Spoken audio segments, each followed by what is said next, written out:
as to enable or to give the former First Lady and her husband the opportunity to escape.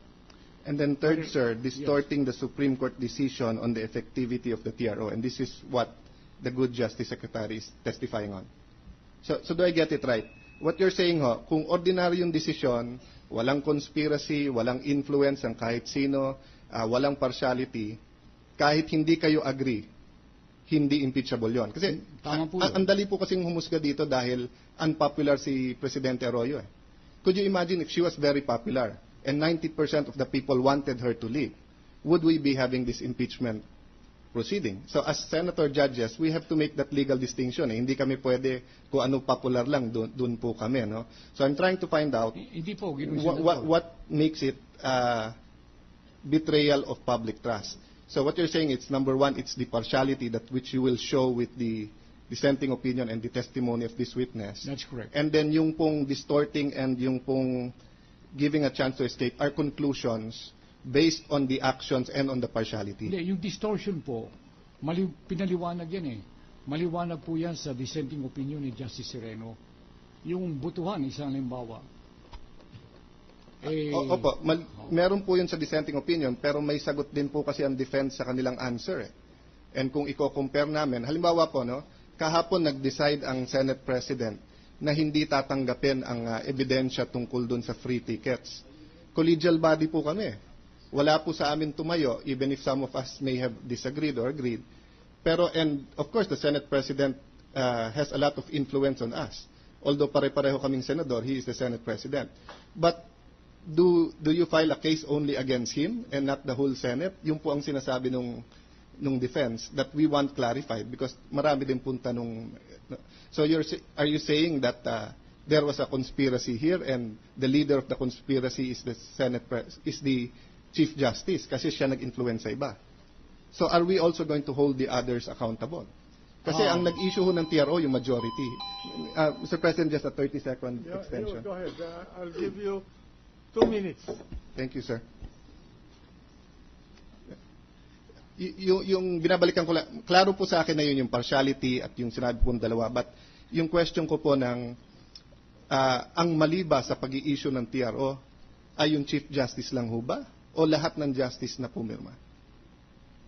Mamahari pong yung ibang Justice din. Pero sa ngayon po, ang ating pinaglilitis dito ay yung Chief Justice. Okay.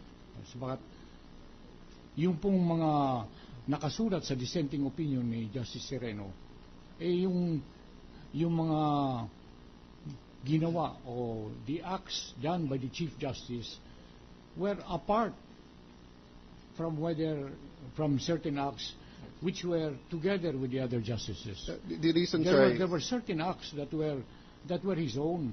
And that were so clear. You have outlined that, and in your summation you will outline that. But the reason this is so important to us, sir, is because some of these cases, including the show cause, including this TRO, including the PASAF case, these are pending before the Supreme Court. So maraming nagtatanong. So kung hindi mo gusto ang desisyon at marami kang kaibigan na congressman, pwede bang ang gawin mo appeal via impeachment? No, meaning pailan mo ng impeachment, i-discuss natin yung kaso dito. On the other hand, wala ngang appeal sa Supreme Court. Your only remedy against Supreme Court justices, if they betray the public trust, is to go to impeachment court. So I also agree that we can call some of them here, or we can look at the documents, etc. But I want the defense, the prosecution, to show us very clearly, no, what makes it different. What makes it different when it's an ordinary case na erroneous, na dapat hindi pasukan ng impeachment, and when it has reached a point that the only redress of our people to deal with the actions of certain justices, or maybe a division or one of them, is to go into impeachment process. You have answered some of the questions, but I think that's so important because ang dami po nagsasabi na ongoing yung cases na yan, but nyo dinidiscuss and everything. Mr. Senator, there will be time for us to put all together the bits and pieces of evidence in order that we could present a clear picture of the partiality which in our theory is betrayal of public trust. when we come to the summation, hopefully, I will patiently wait for that, sir. Yeah, because the bits of evidence have to be put together. Yes.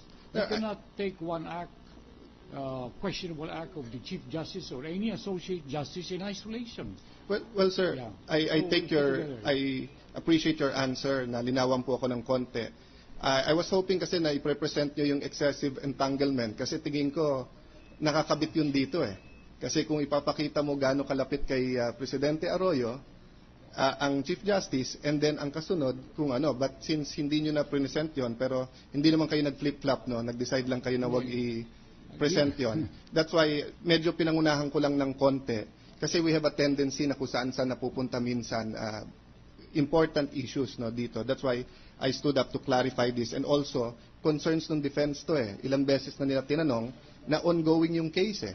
And we have to be careful. After this impeachment, we still have to give all respect sa Supreme Court. But let me stop there, sir. Just a last word, Mr. Yes. Senator, with the indulgence of the presiding officer, Senate President. Hindi na po namin kailangang ipakita kung gaano kalapit si Ginang Corona sa dating Pangulo. May mga katibayan po kami, documentary pa, na ipapagtibay kung gaano kalapit mismo si Chief Justice Corona. But sir, we cannot take judicial notice of closeness of the Chief Justice kay President Arroyo. And kanina po, sinabi po ng kasama nyo dito, hindi nyo na i-present yung excessive entanglement. So ako, pag nag-review ako ng files nito bago ako gumawa ng desisyon, hindi ko pwedeng tingnan yung allegation nyo lang. Hindi, ang sinasabi ko po, meron kaming ebidensya na ipapakita kung gaano kalapit mismo si Chief Justice Corona sa dating Pangulo. If you're going to present that, then I'll wait for that. But I was just saying, kanina po kasi ang understanding ko, yung excessive entanglement, kung tawagin nyo, ay hindi na ipapakita. But of course, even if he is very, very close, normal naman na i-appoint ng Presidente yung close sa kanya. Hindi normal na i-appoint ng Presidente yung kalaban niya. So you still have to show a link that closeness led to partiality. On that point, Mr. President, thank you for the extension, and may I take this opportunity also to thank the Senate President and Senator Gringo for what they did in 1986, because it's February 22 today, and we have not forgotten, Mr. President. Mr. President. Thank you. But that is in the past. We're looking towards the future. Mr. President, before we are overtaken by the lateness of the hour, may we start with the cross-examination, Mr. President? The defense counsel may cross if he wishes.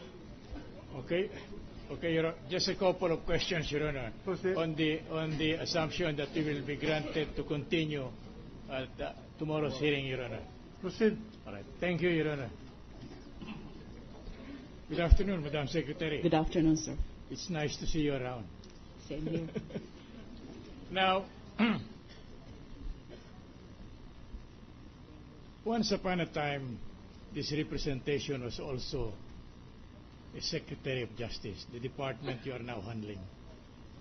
And I have gone over the powers and prerogatives of the Secretary pursuant to the administrative code that you have mentioned. Yes, sir. I did not see in there any power or function granted to the Secretary to review, much less reverse, any decision of the Supreme Court. Do you agree with me? Yes, Your Honor, definitely not. No such power. Yes. And this is because of the hierarchy in our governmental setup, is it not? Yes, Your Honor. Insofar as the Judicial Department is concerned, the head is the Supreme Court, and on top of that is the Chief Justice. Yes, Your Honor. Yeah. Now, Yes, sir. do you know of any branch of the government that can go deep by way of constitutional function into examining the decisions or orders of the Supreme Court? None of the well, if we're talking about decisions of the Supreme Court, Yes, go ahead, please. then it's only the Supreme Court. So there is no governmental function or machinery that can dig deeper into the wisdom